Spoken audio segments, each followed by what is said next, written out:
What's up, everybody? Michael Walsh here. So I'm going to discuss the fights we saw last night, both from the MVP card and the UFC. Turned out very well. I was very excited going into it. You know, if you saw the video I put out in anticipation of this weekend's fights, I was very optimistic that this looked like it was going to be fun, and it was.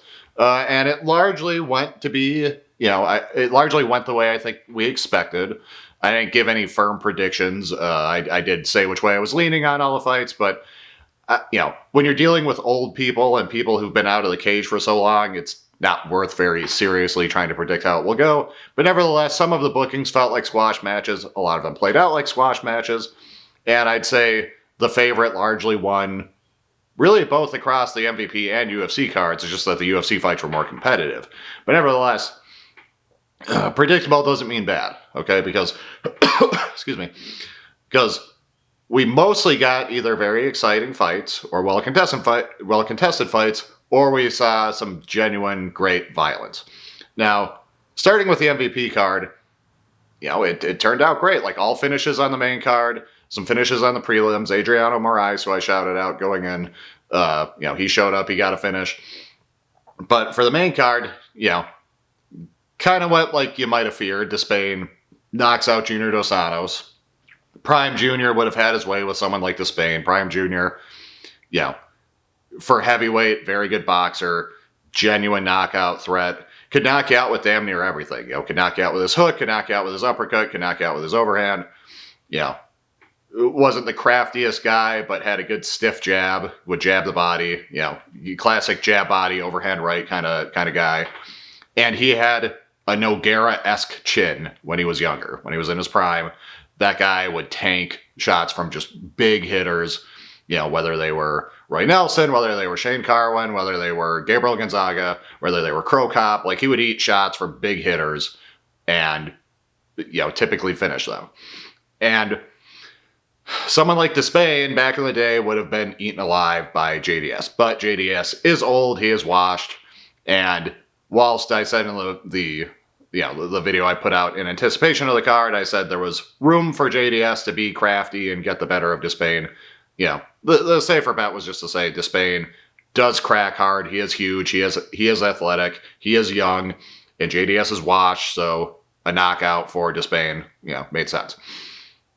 Still worth seeing. I don't mind seeing old guys get fed to young guys. I do like if you've ever watched or listened to the Heavy Hands podcast, Phil, the co-host, very much enjoys seeing the old guys get fed to the young guys. He basically has the attitude that, like, look, if you're not smart enough to retire when you should, you just need to be taught a lesson, basically. And there is the whole, you do need to pass your legacy, you do need to pass your momentum down to the next generation. When people retire on top, it fucks things up. So some of that needs to happen, and he calls it the glue factory. It's when you send the old horse to the glue factory. And I can get on board with that, and I do in a sort of like, blood for the blood god, skulls for the skull throne kind of way. I do appreciate seeing old people ritualistically sacrificed. So as much as I love JDS, as much as people, who are newer fans, people from the McGregor era onward might not have seen him in his prime, I'm still okay watching him just get smashed by someone like Despain. So that happened. Francis Ngannou, looked like Francis Ngannou. You could tell he hadn't fought in a minute, and he's getting older too. You could tell he was sort of, feeling himself out a little bit in that round.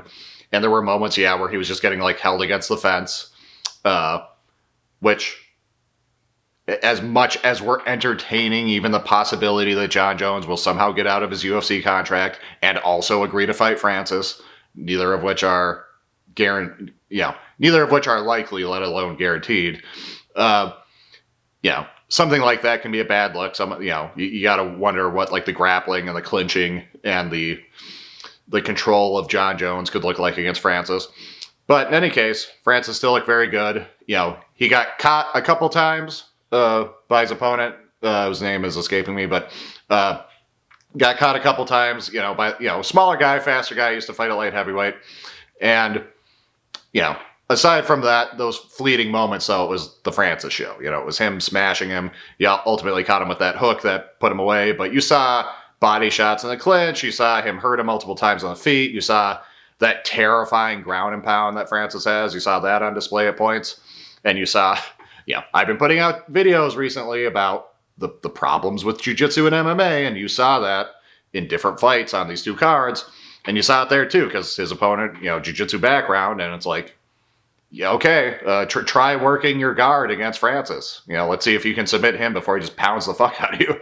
So that was on display, and round one finish for Francis. He keeps the momentum going. He keeps his win streak going.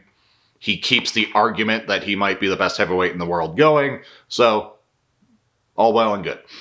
Co-main event, Nate Diaz, or the second main event, as they were calling it. Nate Diaz versus Mike Perry. Like I said, in the lead-up, like Perry, kind of the safer bet. He's younger, he's bigger, he hits harder. In their prime, I would have picked Diaz to either to do some combination of outboxing him, outlasting him, and submitting him. But as it stands, Diaz to get finished, a real possibility. And it wasn't because he got knocked out, it was because Diaz famously, both Diaz brothers, cut very easily. They have just ass loads of scar tissue at this point. And, just like he got finished by cut by Jorge Masvidal, same thing here.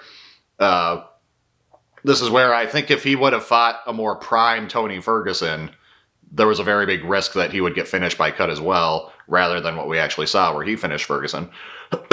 Excuse me.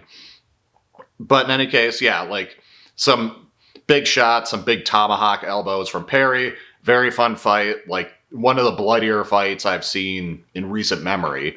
It even made me think of that fight between Dalby and I can't remember who his opponent was, but it's a Cage Warriors fight where they literally rule it a no contest because so much blood gets shed that the mat becomes too slippery to fight on. They're both like slipping around too much. So the referee just says, all right, this is no longer like a viable fighting surface, no contest, fight's over.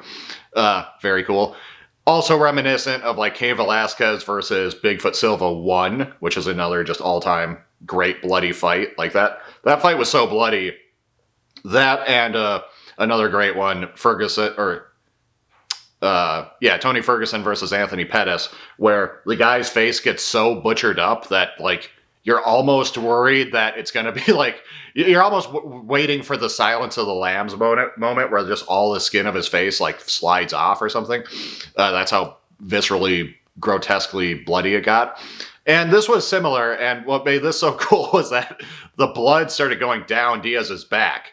And you heard Mauro Ranallo on commentary, and he's like a goated MMA commentator. He does pro wrestling commentary, boxing commentary, but he and Bas Rutten were one of my favorite commentary duos back in Pride. And he brings a lot of colorful flavor to his commentary, and he will often say, if someone's really bloody, he'll say, donning the crimson mask is Nate Diaz. He'll say that kind of stuff. And he did say it in that fight.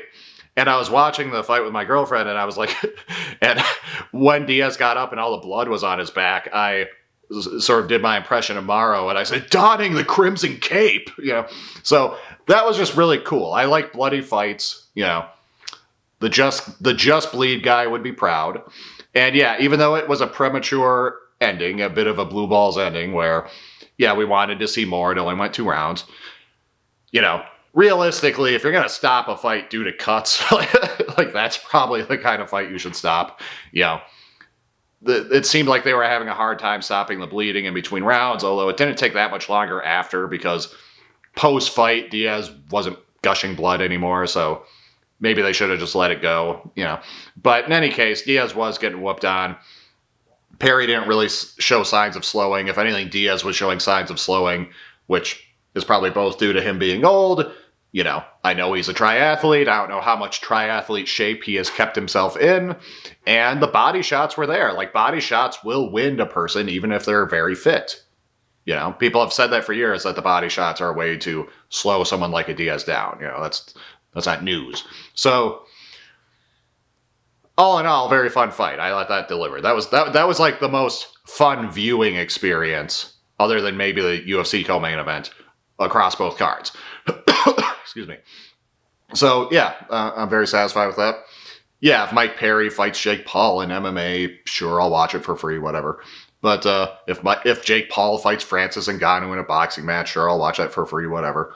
But you know, it's an interesting dynamic where Paul is both promoter and fighter, and he can leverage how much viewership his own fights will get to just like, he can just leverage that by fighting a few times a year, and he can potentially, fight in both boxing and MMA, and win or lose, that'll draw big viewership. So we'll see what MVP can do. I talked about that in the lead up video about their potential as like a eventual peer competitor to the UFC.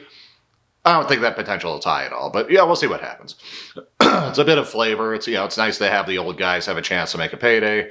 It's nice to have genuine stars and champions who can like ride out their contracts, have the option to at least threaten to leave. That puts pressure on the UFC to do right by the fighters. So that's all cool. But yeah, and not to make Jake Paul out to be some fucking saint. I mean, the guy seems like a creep, and I suspect most of the fighter pay bullshit is just self-interested, but on his part. But in any case, interesting dynamic.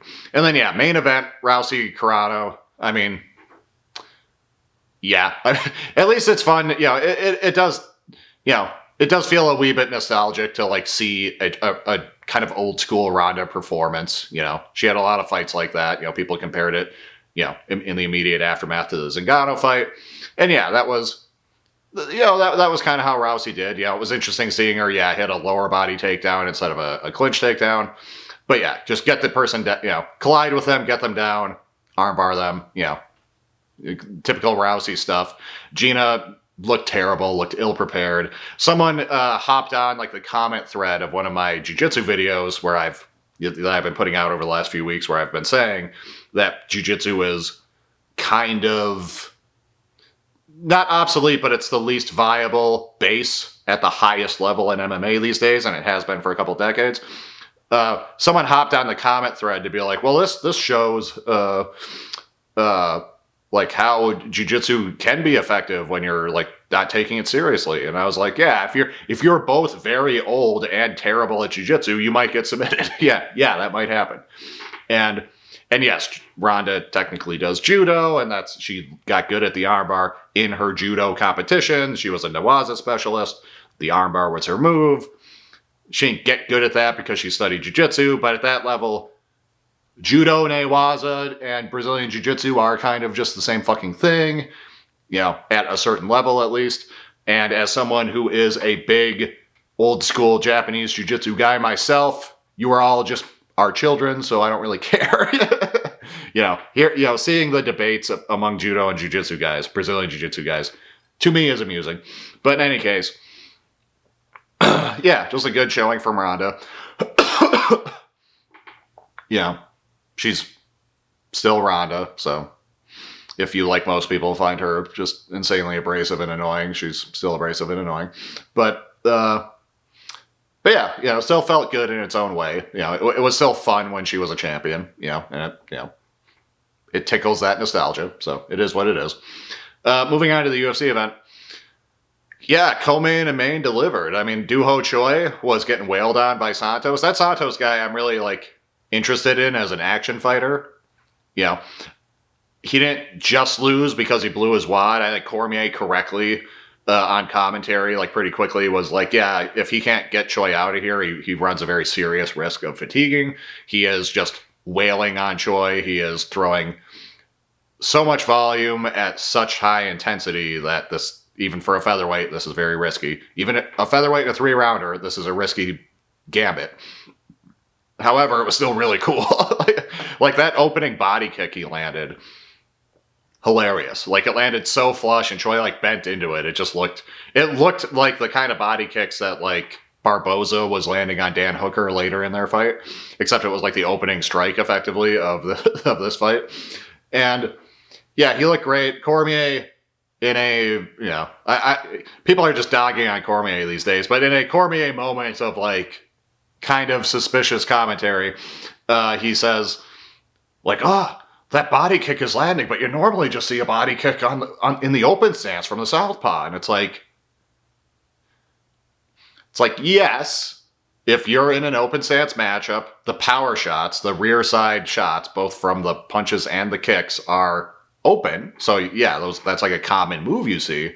But to be like shocked to see the lead leg option, which is the switch kick, the switch kick to the body, to be shocked to see that, just be like, oh, I just normally see body kicks from southpaw. Like, that was kind of a weird comment. Now, he could have just slightly rephrased it and it would have been fine. He could have just been like, yeah, you normally don't see people with like a great switch kick like that. You know, he could have just said that and I wouldn't have said anything, but something about the way he said it, if you're being uncharitable, sort of makes you think, it's like, bro, do you just like not know switch kicks are a thing? Do you not know that Muay Thai people like throw switch kicks like all the time? You know, it's like, yeah, if you want to kick in the body from the closed stance, you throw a switch kick. Like, so I don't know. But in any case, I really enjoy that guy's style. Like, he was very sharp with the power shots, you know, the boxing, landing the uppercut like over and over again. Mixing it up well too, like lots of spinning attacks. He was going for like reaching down, touching the leg, like he's faking the single leg, come over the top with the overhand. Like, it was very fun. Yes, was he pouring it on too heavy? And yes, did Choy weather that storm and ultimately like find moments to crack him? Like, he caught him really good with a right hand in round one, but ultimately come to finish him because once he got him on the fence, he opened up with a combo, ended with a hook to the body, put him down. Yeah, that's the risk you take, but if you've been watching my channel, you know I'm all for the action, guys. And if you fight like that, I don't care if you lose. I simply don't. And I love Choy. Choy, you know, for those of you who don't know, Choy played his part in one of the greatest fights of all time, opposite Cub Swanson, and it just feels good to see him back. It feels good to see him ranked. It feels good to see him getting wins, getting finishes. You know, God willing, the fucking guy becomes a champion. You know, it'd be cool. It'd be cool if like Volk beat Evloev and retired, and then Choy got to fight like Gene Silva for the belt or something, and Choy knocked him out and won. That'd be fucking cool. Okay, like I'd really be down for that. So we'll see what happens. And Santos, yeah, I mean, he was on a decent win streak coming into this. He's already gotten a couple of fight of the night bonuses. Like, promising action fighter. I'm very interested in him. I don't care that he lost. And in the main event, you got Allen doing Allen stuff. I think I want to make a video later this week about Allen and like what kind of fighter he is and what kind of career he has, and kind of give him his flowers a little bit, because I feel like he's the kind of guy who, despite being well-rounded, despite being very skilled, despite being very competent, despite being sort of a gatekeeper to title contention, like, despite all those things, I feel like he's the sort of fighter who's never really going to get his praises sung. He's never really going to get his flowers. And he's probably never going to win the belt. So, like, I kind of want to make a video talking about him and his career and celebrating him. You know, he's still only 32. He should be right in his prime right now. So, like, we'll see if he can pull it off. Now, if you watch my videos, you know that as soon as you hit 33, I'm quick to be like, yeah, you're probably not in your prime anymore. So he's got to make while the getting's good here. But, like, or get while the getting's good. But in any case, we'll see what happens. I'm not totally writing the guy off, but yeah, I wouldn't expect him to get a title shot. I wouldn't expect him to win a title, but we'll see. But yeah, that fight was fun. You know, it was, you know, how to describe it. Like, it had moments of genuine sort of, there were dire moments. There were moments where they hurt each other. You know, he dropped Garcia hurt him, especially in the fifth. Like, there were some good moments of grappling. I was selfishly satisfied because in, I think, round one, Allen hits a technique that I demonstrated on a video I put out last weekend. You can go back and watch it if you haven't seen it. It's called something like How to Take Down Sean Strickland or something like that. And I showed in that video, I demonstrated like 5 different ways to catch the teep and hit a takedown off of catching the teep. And of course I had armchair bozos in the comment section criticizing me and saying those moves wouldn't work. Meanwhile, I saw one of the moves hit on Grant Dawson last weekend, and I saw another one of the moves, the propping ankle one, like the second to last one I showed. I saw Allen hit that in his fight last night. Okay, I think it's in round one. He comes up, he's got the leg, and he hoists it up, and he gets under, and he takes him, and he does like that propping ankle trip. You see that in judo, you see that in Muay Thai. Like, he hits that, and he gets a big takedown. You know, I'm not showing you bullshit here. So that was satisfying. And yeah, it was trending towards an Allen win. You know, round 5 got a little dicey, but, you know, a clear and righteous unanimous decision, all said and done. Hurt by the fact that going into it, you're like, let me guess, Allen is going to win this by 5-round decision. You know, he's not one to get a finish very frequently. He's hard to put away himself. His fights are almost never boring, but they're almost never that exciting either. You know, the Gene Silva fight was amazing, but, you know, it's because Gene Silva's involved, frankly. And so, Allen's in a weird spot. And again, I will probably do a video on him later this week, fleshing that out a bit more, talking about what kind of fighters he reminds me of, and what to make of his career, assuming it kind of stays on track the way it's been. You know, again, never know. We might get his title shot. He might win the belt. You never know. But he's running out of time. He's now only on a 1-fight win streak, so it's not like he's almost certainly not even getting a top contender fight in his next matchup. So he's running out of time now. You know, it looks like he's just going to be this guy until he falls off, basically. So more on that this week. And yeah, I'll probably make videos in the next several days discussing the individual fights. You know, I want to do a bit of a career retrospective for Nate Diaz. I'll probably cover Francis Ngannou and just really where he sits in that top heavyweight in the world discussion. Yeah, I'll do a video for Allen. You know, that at a minimum. So we'll see. Might do a career retrospective on Junior Dos Santos. I feel like he is owed one of those. So we're going to be eating good for the next week or so. Like, it's still, we're about a month away from the UFC White House card. So we've got time to fill with content. But if you've been paying attention, I've been giving you guys a video every single day for a few weeks now. And I have no intention of slowing that pace. You know, the channel is starting to pick up here. We're very, very near to 1,000 subs, which, speaking of, if you haven't subscribed, please subscribe. If you like the video, click like. If you got any thoughts on the fights this weekend, any agreement, disagreement with what I've said, leave a comment. But yeah, I'm going to have you covered. Like, which other YouTubers right now are giving you this much content this regularly? So bear that in mind and take care.